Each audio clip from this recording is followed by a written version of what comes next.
for your squad here tonight, 52-14. What are your first thoughts, initial thoughts after this game? Well, I'd be lying if I didn't tell you I'm very relieved.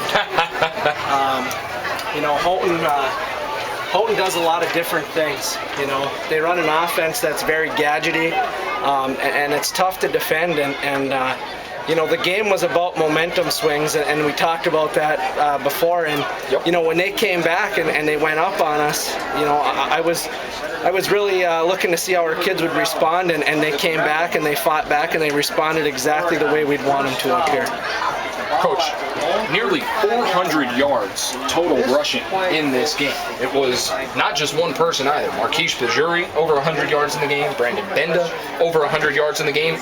Even some of your second-team guys, Ryan Ansler, Hunter Rose, both getting long runs during the course of this one. What was working so effectively on that offensive line?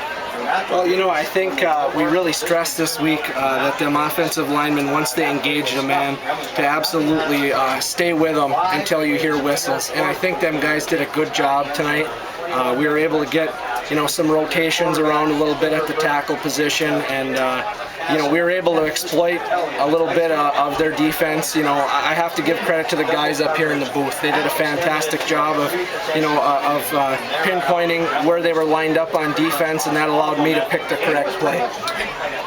Coach, after a win like this, and we talked during the course of last week as well, what was the main thing you said to your team after they got down 14-7 and Houghton looked like they were gaining a little bit of momentum there?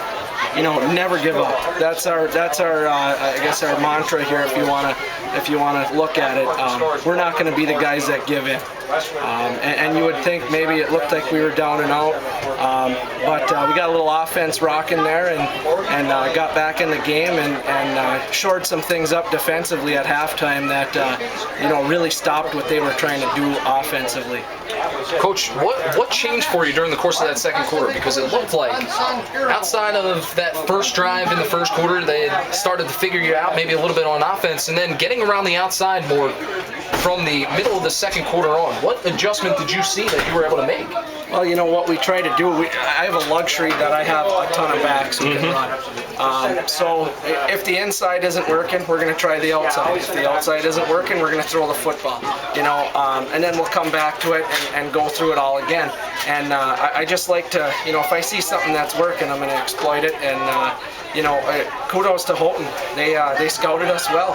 They had us pretty picked up in the first quarter there, and we were able to find some weaknesses on their defense and exploit them, and it really worked out for us later in the game.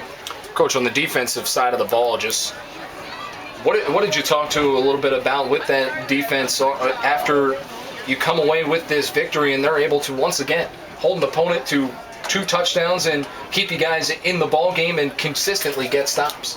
Yeah, even in a big win like this, we got to get better.